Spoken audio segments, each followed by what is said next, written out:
Right, excellent. Well, it's good to see you all. Or see some of your avatars anyway, even if it's not you in person.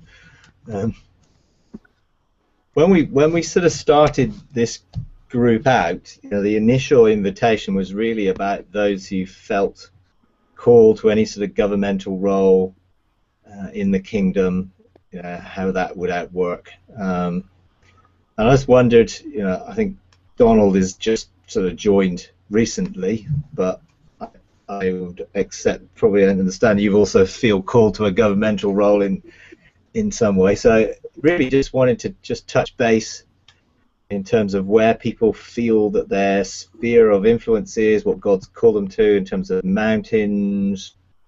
We started off talking about benches of three and God raising up benches of three around the world to begin to administrate the kingdom. Just interested really to see where people are with that, whether people have made any progress, whether people feel that they are getting more understanding, or just be useful to get some feedback, I think.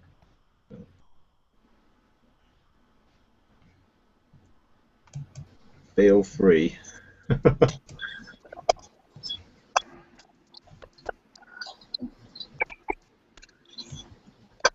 Or is Dennis on?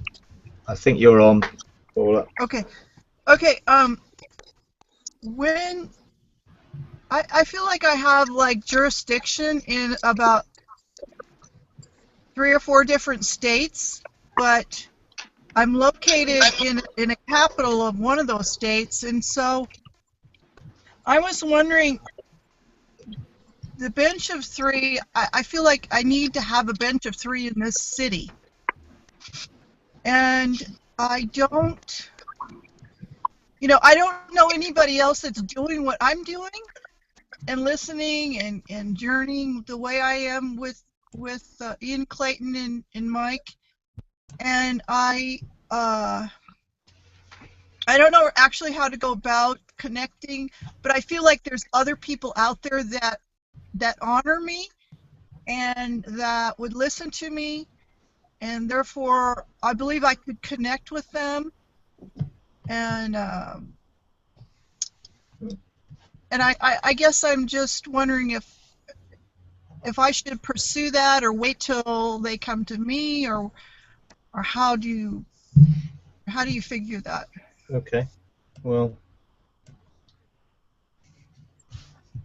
if one person, usually a bench of 3 forms around one person who has the initial vision, blueprint coming out of heaven, and then it's important then to begin to seek out those others. But I would do it from the perspective of engaging in heaven, around the ark, seeking for those people that God would draw. And if you don't know who they are specifically at that point, then I would release angels to go out and make contact with them, so that God can establish the relational connection in the kingdom. If it's not relational, any bench is never going to work. It will just become something that functions in a way but doesn't really carry the government, because you have to carry each other in your hearts as a bench of 3. You've got to be willing to work through the process of transparency and openness, creating a culture of honor, which takes time, and God is not going to invest benches of 3 with authority that are not operating relationally, and are willing to pay the cost to develop that relationship. And that means real honesty and openness, and being able to carry each other, support each other. It took us here with a group with 2 people that I've known for quite a number of years, about 5 months, going through with each other, meeting every week, getting everything out on the table, dealing with issues of insecurity, why people struggled with taking responsibility for the roles, making sure that we dealt with trust issues, clearing away everything. And I'm involved in 2 other benches of 3, specifically, and we've gone through the same process. Time, relationship, investing, and even when you're just talking and sharing heart and communicating, stuff's happening in the spiritual realms, because you carry authority even before you get invested, and something begins to shift and something begins to prepare the way and open up opportunities and doors. But if people are willing to really invest in each other, in developing what they need, then there will be real fruit. And what you carry in your heart will then be you will be able to govern, and the whole issue with being a bench of three isn't about earthly recognition, it's about heavenly recognition. And so the key is for people to understand that this is not about seeking a position so that we will get the kudos of men. This is about being recognized in heaven, and in that heavenly recognition, it's looking for the angelic host to engage in that recognition so that we can begin to administer the kingdom. And I've seen several experiences with the bench of three, in different benches of three, that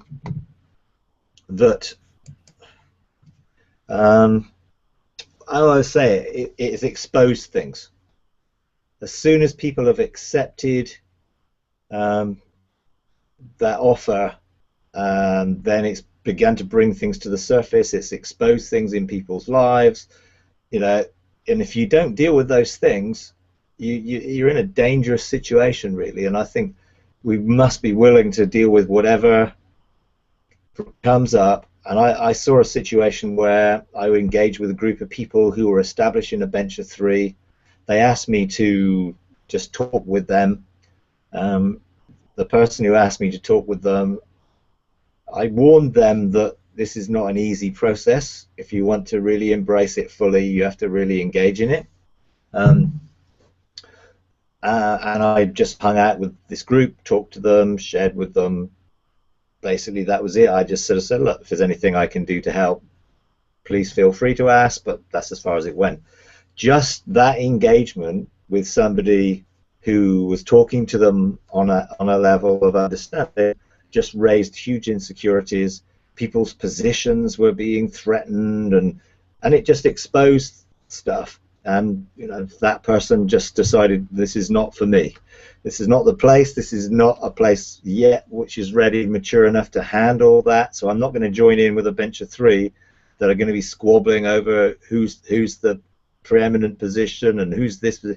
Bottom line is, when you operate in a bench of three, you will be coming from usually one of, two or three of prophetic, apostolic, and kingly functions. You do not want a pastoral position on the bench of three. It will, and I'm not talking about someone who's got the title of a pastor who's ministering in a church. I'm talking about someone who carries a pastoral gift, mercy gifts, redemptive gifts, because they'll continually be looking at the earthly situation rather than the heavenly one. It can create massive tension. You have to have unity. Our bench of three has apostolic, prophetic, and a kingly function. And when we step into heaven together, we see from the different perspectives. And so you begin to see a different, and you honor that perspective because it gives you the fuller, bigger picture. It doesn't matter who brings what. We best step in together. We begin to engage. We see, we come out, we share, we get a bigger picture. We then begin to, that releases things in our hearts, particularly in the prophetic. That often releases dreams, visions, things that someone's seen. That ties in here, and you begin to get a big picture. That then you need, okay, what do we need to do now to administrate this? In our situation, we then look for earthly agreement so that we can turn 3 into 4 and open up a window of heaven. But in other situations, the key that then is to get strategic administration of whatever it is you're operating in.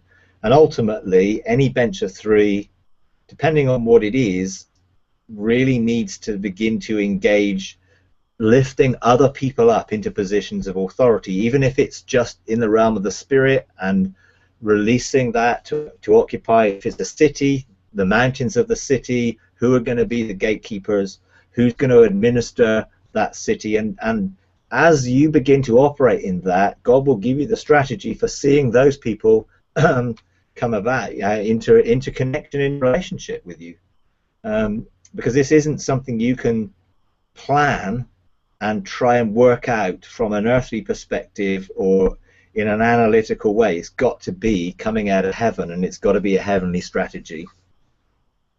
And some people who get raised up by God into those positions may never know that someone is calling that forth, calling it into being, administering that in the realms of heaven. They may never know that. But then that doesn't matter, because we're not in it for people to know.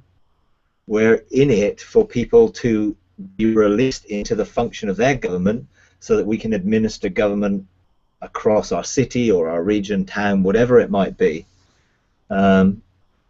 So there's a really important picture there to function in, really.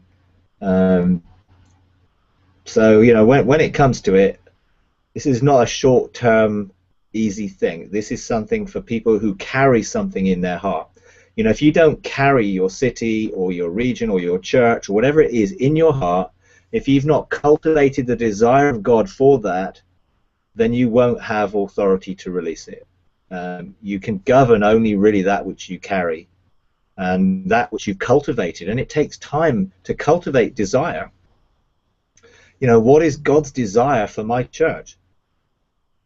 It's not my desire, it's his desire. I need to cultivate that by getting a blueprint from heaven, engaging in heaven, seeing it from a heavenly perspective, then releasing that so that others can embrace that.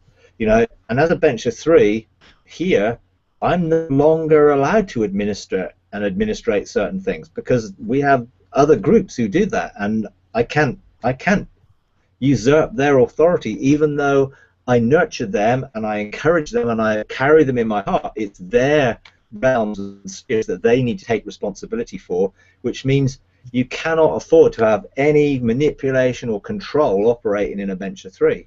It has to be about nurture, about release. It's not a pyramid perspective, it's an upside down. Benches of three are foundational for others to be built upon. And so, yeah, you may need to be stepped on so that people can get a foot up and they can go higher, because that's really the heart of God. So you're wanting to release people, not actually constrain them or restrict them. And that means trusting them to do what God is calling them to do, rather than do it your way. And if you're in any way used to administrate in a church in terms of what maybe the lead minister or the chief leader or whatever people call it, and then you start releasing people to operate in mountains and in government and in seven things, you can't control it. You have to let them and encourage and nurture them. And then when they make mistakes, you have to encourage them to learn from those mistakes and to grow through them and honor them in the process, because we learn sometimes more from our mistakes than getting things right. And all that comes down to honor. It's all about honor. It's not about this image of God that he's waiting to pounce on us, and we cannot present that ourselves. We're there to nurture and to encourage and release, and that means sometimes taking our hands off, and it's getting the right balance. You want to support and encourage, but you don't want to be too heavy-handed in any approach in these areas, particularly if you're working with people on the ground. It's really important. So yeah, I mean, it's a real key thing that God is going to really start to begin to raise people up. As the ecclesia begins to gather around the world, there are ministries and there are people who are being positioned right now in the kingdom to act as chancellors, who will have key revelatory knowledge that will enable the mountains to work together, to function together, and God is raising them up. you know, and I believe I'm connecting with some of those people. I think there will be, again, maybe no one will ever know other than those people, but God will have a council of 12 that are there to administer, setting up cities of refuge, you know, basically places on the earth or in the atmosphere that will begin to be, I call them embassies of heaven, because they live under the government of heaven on earth from another governmental system. They're not constrained by the financial system, they're not constrained by the health system or any earthly government, because they are embassies of heaven on earth. Those embassies are not for diplomacy. They're not for making pacts or covenants with the enemy. They're for conquest. They're to bring dominion. They are to subdue and overcome and bring the kingdom, and see an expansion of the kingdom. Another way of thinking about it, they are gardens where God has given his presence to cultivate, and that garden is supposed to then water the world and spread and advance. Because, you know, the initial call to Adam and Eve, you know, to be blessed, to be empowered to succeed, was to be fruitful, to be multiply, fill the earth, and have dominion. And Jesus is not going to return until that dominion has been restored, because it says in Acts 3:19-21 there, what it says is he's going to remain in heaven until everything spoken of in those ancient times is going to be fulfilled. And the first ancient thing that God spoke in commission Adam and Eve was be blessed, be fruitful, be multiply and fill the earth, subdue it, and rule, have dominion. And unless we do that, there is no way that he's coming. And in 1 Corinthians 15 it says the same thing. He's not going to hand the kingdom back over to his Father until everything's under his feet, one way or another. And I believe we're his feet on earth. So we need to learn how to administer and govern, and I believe God is going to set up these cities of refuge all over the world, and we're going to begin to expand the kingdom, because we're operating from a different system. We have authority and power. This is where true sonship is going to be expressed, and this is where the mountain of the house of the Lord is going to be raised up above everything else, and everything that needs something is going to come, whether it's physical food, whether it's spiritual food, whether it's healing, deliverance, protection, provision, blessing. We are not going to have lack, and we will be able to administer. And in a sense, this is what the whole order of Melchizedek is about. It's operating in a totally different order, manifesting the four faces of God on earth from a position of governmental authority, and releasing the resources of heaven to administer these. You know, I think about 5 years ago, someone gave a prophetic word here about a Latin phrase which is castrapona, and I was like, what on earth's that? But we've got a good linguist here. He went and found out. He said, in a Roman army terms, when they went into a region and they began to take ground, they would set up an administrative center where all the supply lines and everything would flow through so that they could go on and take further ground. They didn't just try to expand in a long line and then they could get cut off at any point from the source. And these places are going to be the connections to heaven. You know, this is where the garden is going to overlap. This is where the river of life is going to begin to flow. And we're going to actually see the supernatural dimension of the kingdom manifested in awesome ways that we can't even imagine or think yet. Because when we begin to really be transformed and transfigured, and we begin to have no genealogy, and we begin to really deal with so that we can be transformed into the image of Christ, then we are going to see radiating glory and manifestations of glory, not just the presence. You know, most of us are just enjoying the presence of God when we get together and when we worship and when we engage. We will see the manifestation of God's glory. And the whole planet and the whole of creation and the whole of the created order, spiritual and physical, will be set free from that which is holding it in bondage, according to Romans 8, into the freedom of the glory of the sons of God. So what glory are we going to manifest that's going to bring creation back into freedom? Because God has called us to be part of his government. You know, the 9 stones and the 3 stones make up full government. And, you know, there's 9 is a complete number in one sense, because 3 plus 3 plus 3 is 9. So you have 3 of the Father, 3 of the Spirit, 3 of the Son in the 3 skins or layers, the 3 DNA layers and strands, if you like. And, you know, 9 always adds up to 9. So, you know, 9 times 2 is 18. 1 plus 8 is 9. 3 9s are 27. 2 plus 7 is 9. 4 9s 36. 3 plus 6, 9. It always adds up to itself, but it's not complete government, because 12 is the number of government. And that means the 3 stones of man, our sonship, being joined to the 9 stones which covered Satan's body, so that we have a crown of 12 stones that can administrate from the fire stones of God, carrying also our government, which is awesome that God has chosen to use us that way. But, you know, Psalm 8 says he crowned us with glory.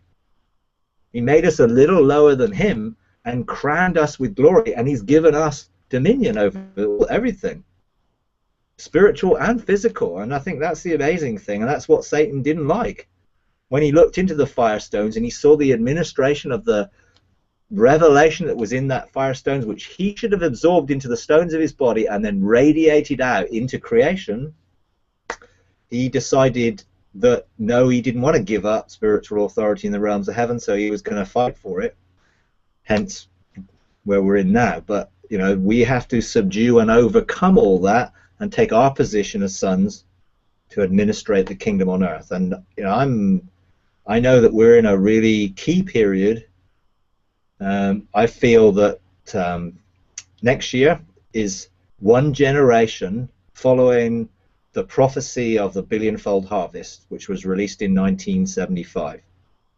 So a whole generation has lived under the atmosphere of that prophecy being released, and to be honest, most have been wandering around the wilderness. Only a few people have crossed over, spying out the land, engaging in a new dimension of the promises of our inheritance. And now we're 1 year away from that 40-year fulfillment, and now we've got to be held to account. And so next year I think there's going to be a challenge to cross, and many won't take up that challenge because they are not prepared to deal with the giants and dragons, and they actually prefer the wilderness.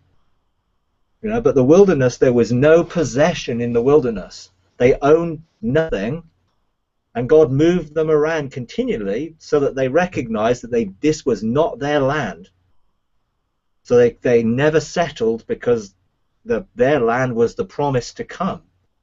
And so we need to understand that and realize that we need to step over. You know, Moses did not separate the Jordan that was flooded.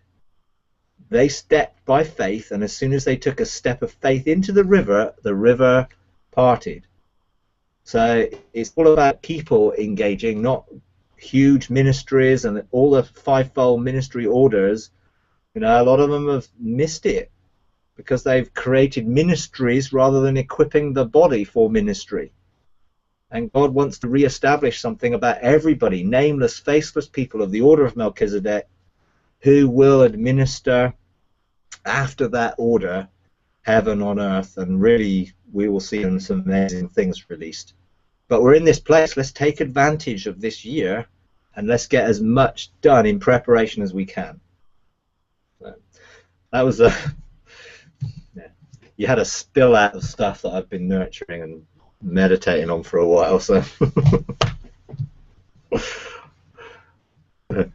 anyone else want to share from their perspective of where they are in terms of understanding government, or what they're called to, or spheres?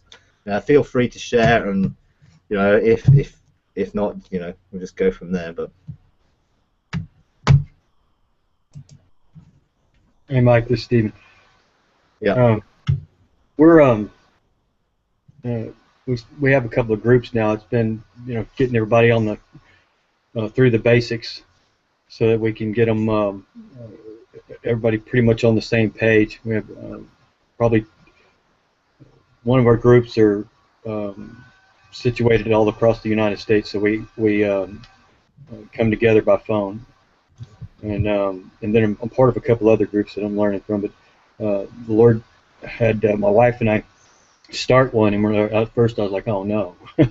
So we prayed about it for a while, and then so we started that about a month ago, and it's going really well, and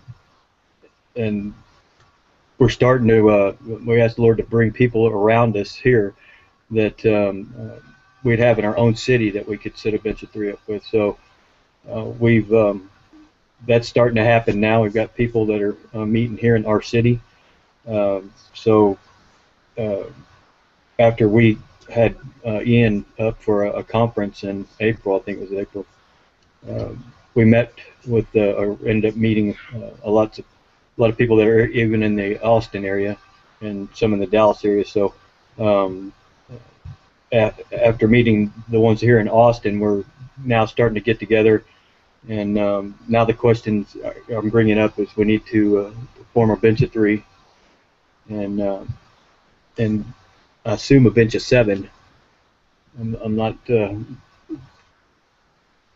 there on that yet. We're still trying to. I don't think anybody wants to rule over anybody. Everybody has the same heart. We just want to serve. Just we're going up, and what the Lord is. I feel like the Lord's been doing with us in our group is just kind of acclimating us. I know that we have a responsibility. We don't just go up and down to go up and down. Yeah. You know, we're engaging the mandate for the group. I've gone up and asked to see the book and what's he want us to do. So each time we go up, we don't have a pre-planned place we're going to go. We just ask the Lord to verify or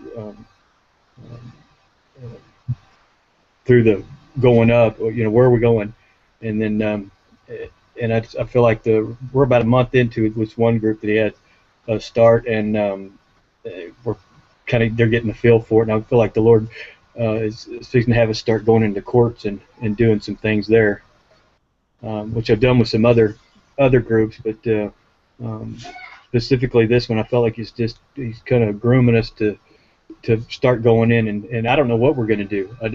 They're all open and willing to go and do whatever the Lord's wanting us to do there. So there's 12 of us on that call. Yep. And that's been fun. Been interesting. I don't know.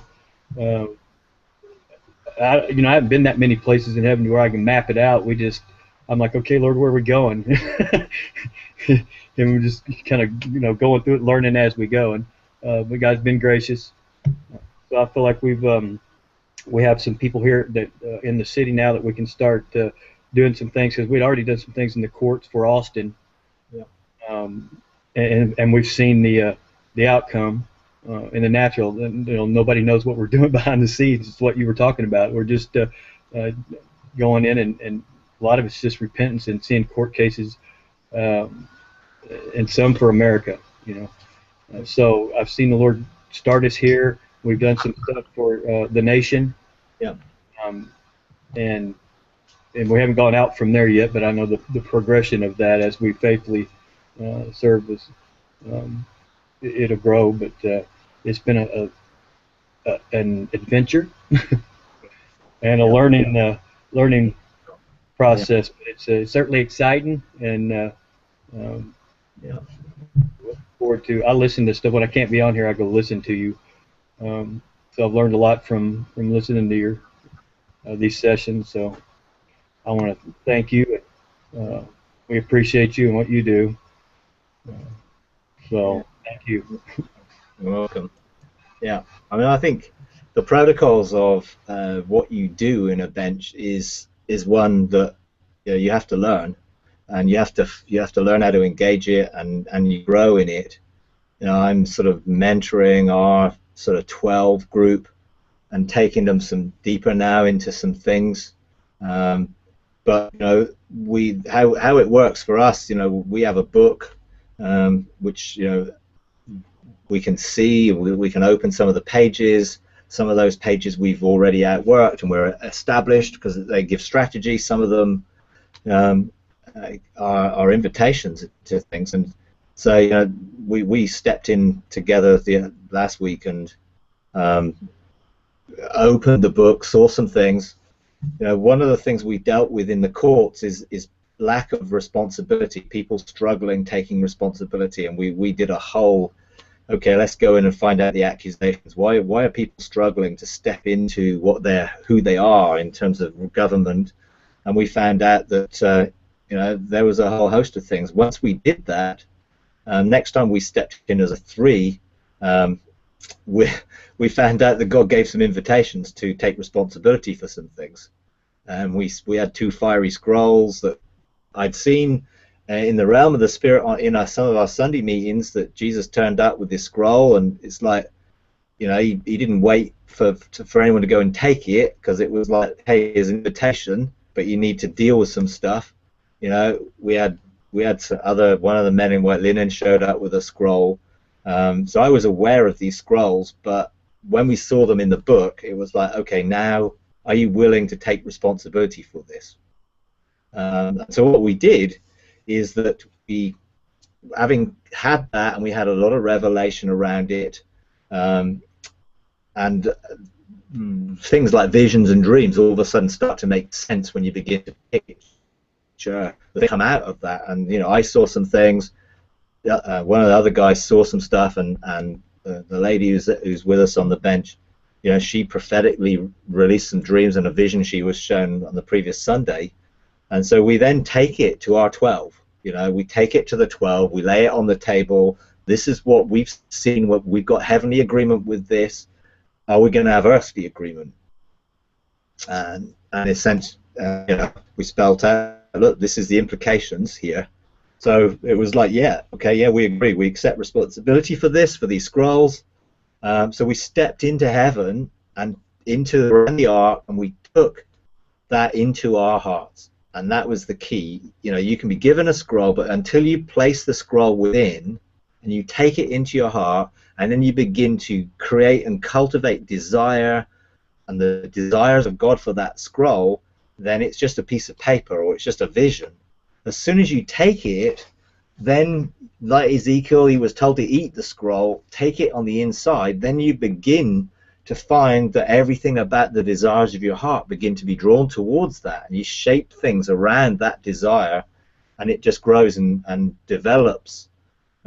We stepped in, you know, sought for individual mandates that might be associated with that scroll, or these 2 scrolls, came back out. People shared the mandates that they felt were given, and then it was like, okay, now we need to deal with this that we've been shown, that one of them was taken into Satan's trophy room, shown something that had been robbed from us, was given it back, and then it was like, okay, why was it robbed? So we had to take it into the court. Everybody, we step back into the court. What are the accusations? Find out there's a whole A4 page of accusations that give legal right to the enemy to rob from us one way or another, some of them going back 20 years.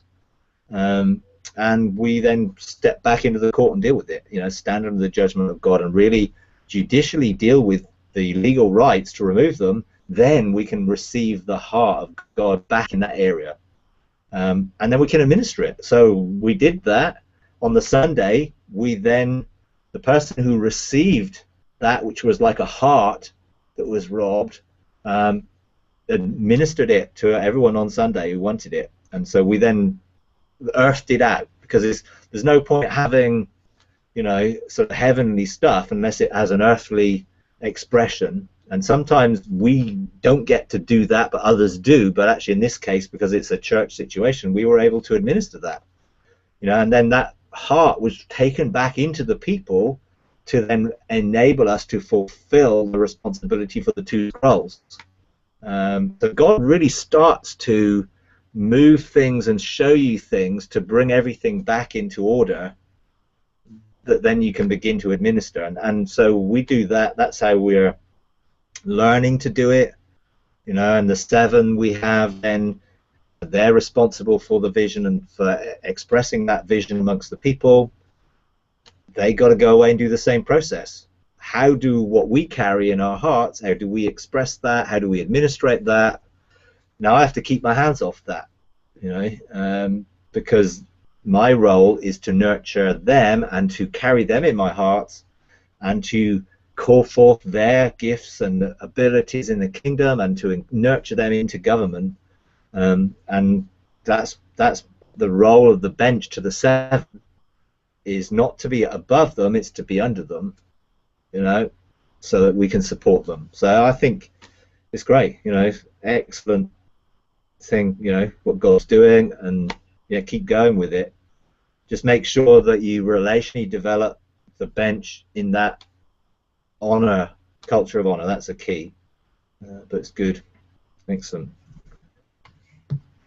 Anyone else want to share anything from where they're at? Sort of any sort of understanding of government or mountains? Feel free.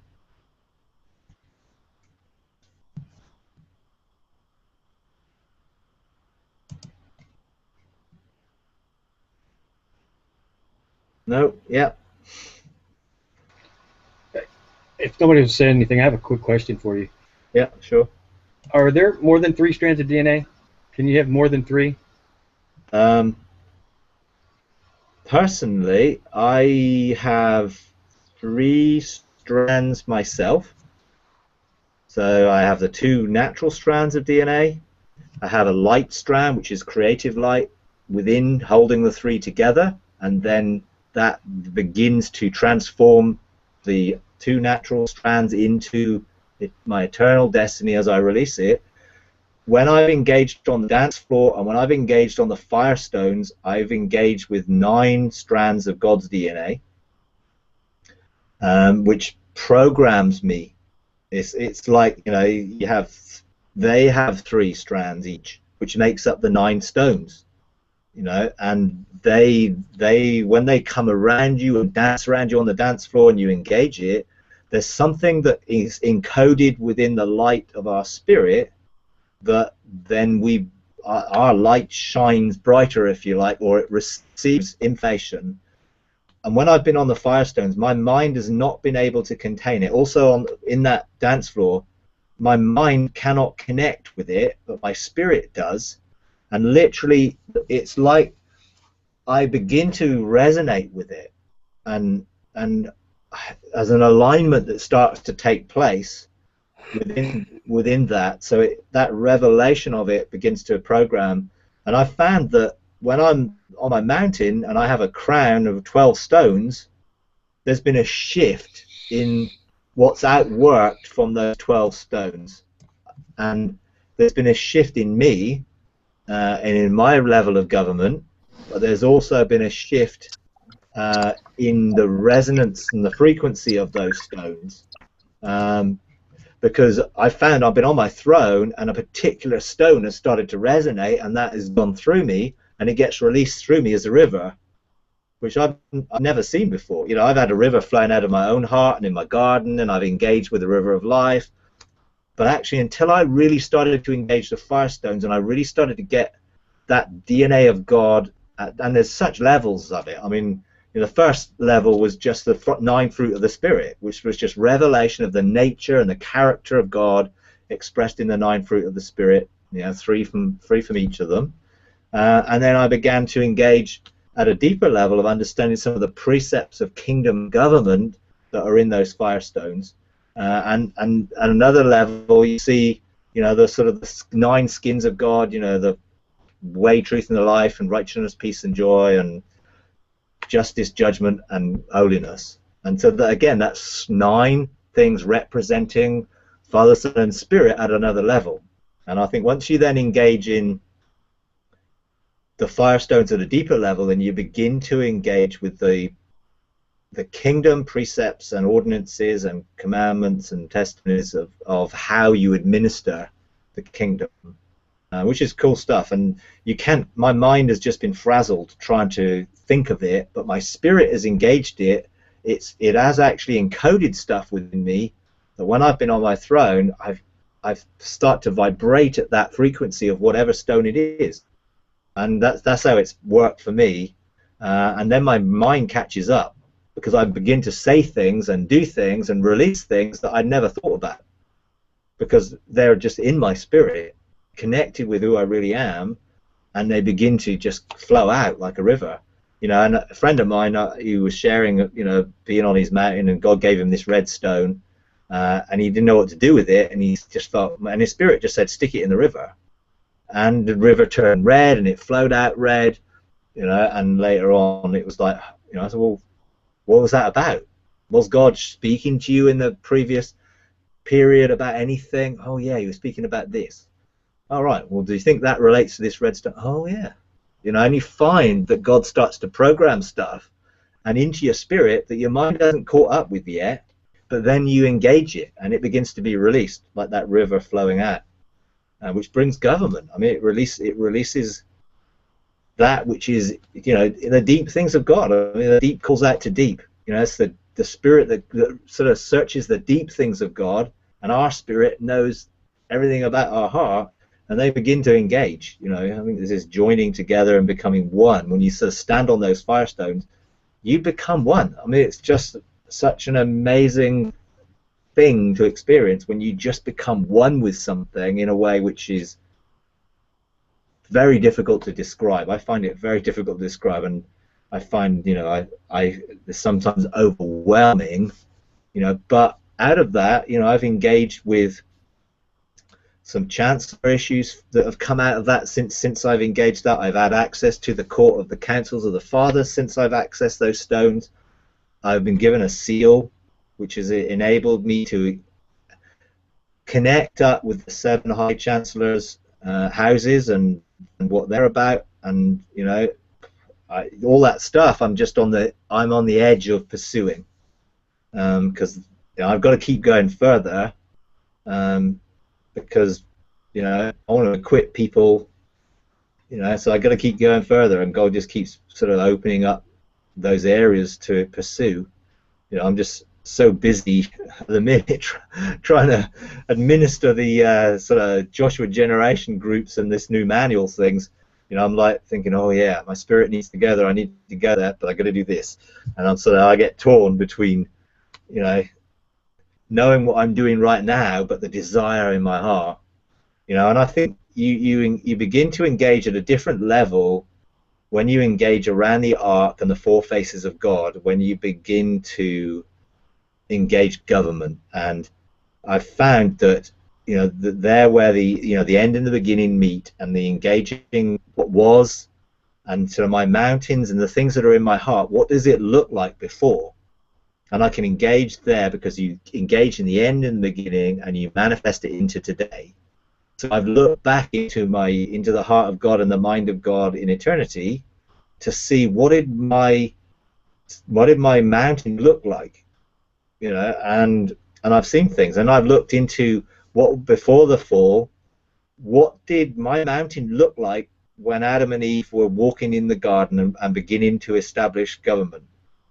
And so you begin to see what it looked like in the beginning before it got altered or anything else, and then you can engage that with what is it going to look like in a year, 5 years, 10 years, 25, 40 years, whatever, and it ultimately in eternity, and manifest that in the present, because it's something you carry in your heart that you have access to the end and the beginning, you know, to be able to outwork it.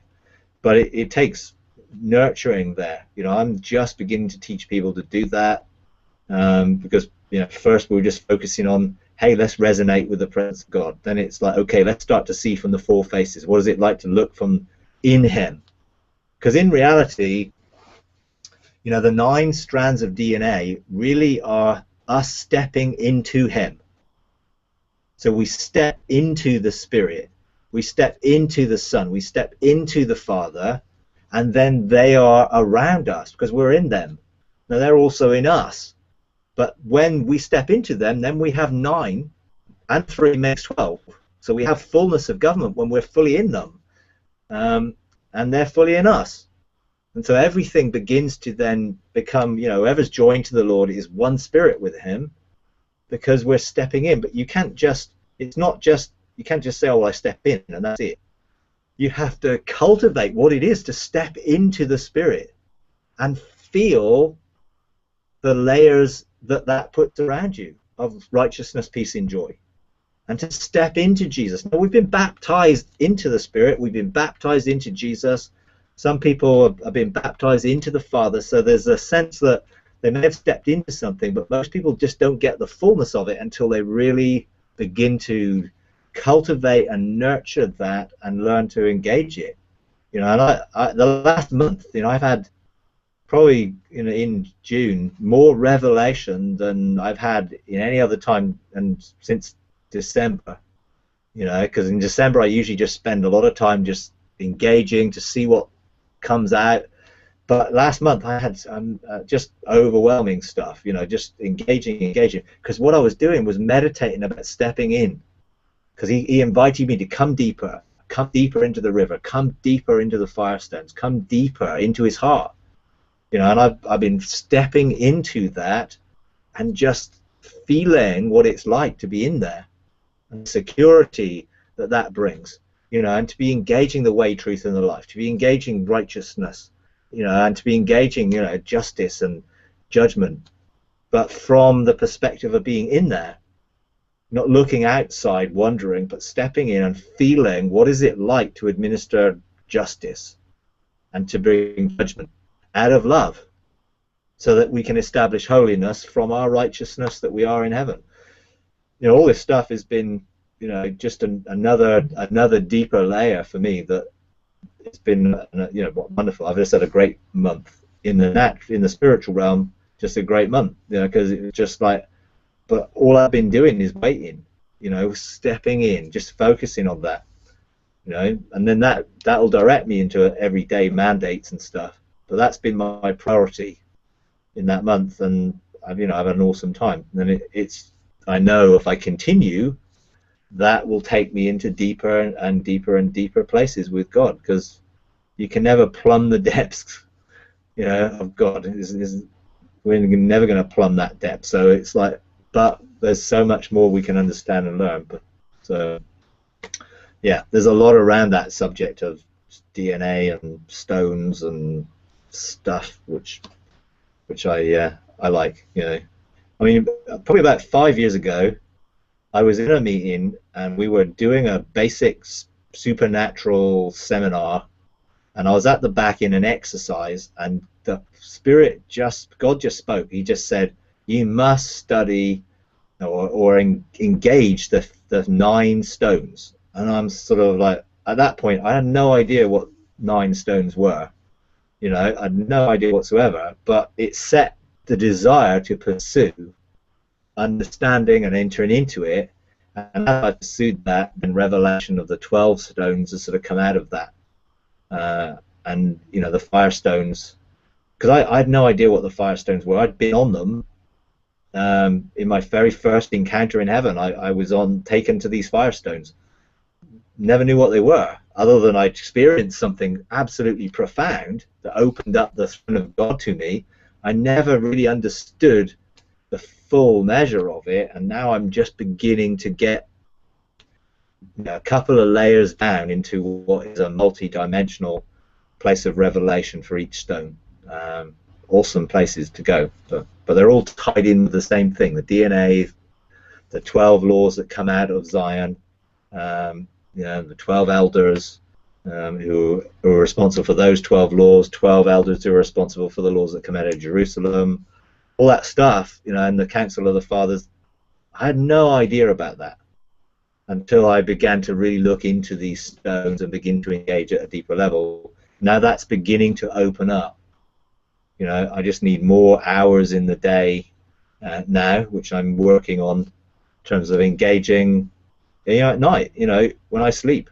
You know, my spirit, I engage and I go to places in the spirit before I go to sleep. I've not cultivated the night watch. I've not found that easy to do, to stay awake, but my spirit goes to a place. When I wake up in the morning, I wake up with revelation.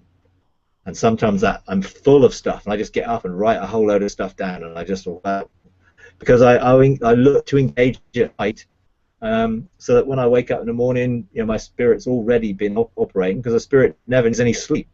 I just need to train my soul not to need sleep. My body can sleep, and the rest of us can go around and engage. But I've not found that as easy yet as other things. But I'm willing to work at it. So yeah, there you go.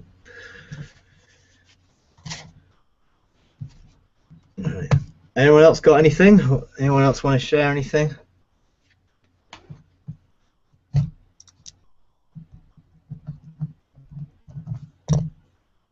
Yep. No. Can you hear me, Mike?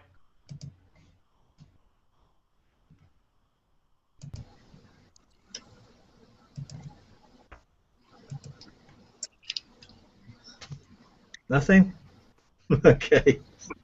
Probably had a download of enough, I guess. We're trying to share, but you can't hear us. Yeah, I can hear you now. Yeah, you just need to unmute yourself if you're muted, that's all. Yeah, I can hear you, so carry on. You can hear me?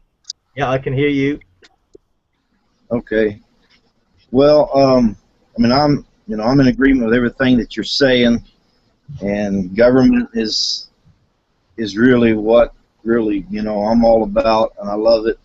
And I'm learning how to go on the mountain and learn how to go into the courts and do all those things, and trying to exercise authority from there, to see it outworked in the earth. I mean, that's where we're at. Every Sunday morning, I pastor 2 churches here. But every Sunday morning, our main church, I mean, that's what we do. The whole congregation, we step in and we go into heaven together because we're all on the same page. That's what we want. So, I'm experiencing a lot of new places. I'm trying to really get a grasp on how the court systems work, where I need to go to do for what, to do this and then what, because I really want to be effective. And I don't want to wait God's time or my time, just running around not knowing what I'm doing. So, and I've been in some places that I'm really not sure where I was, but it was good, and the Lord, the Holy Spirit would tell me what I need to do and where I need to go and so on. So, I'm learning, I'm growing. I love what you're teaching. I'm right with you. I'm on that page, and things have really opened up even since I started listening to you and going back on the mentoring sessions.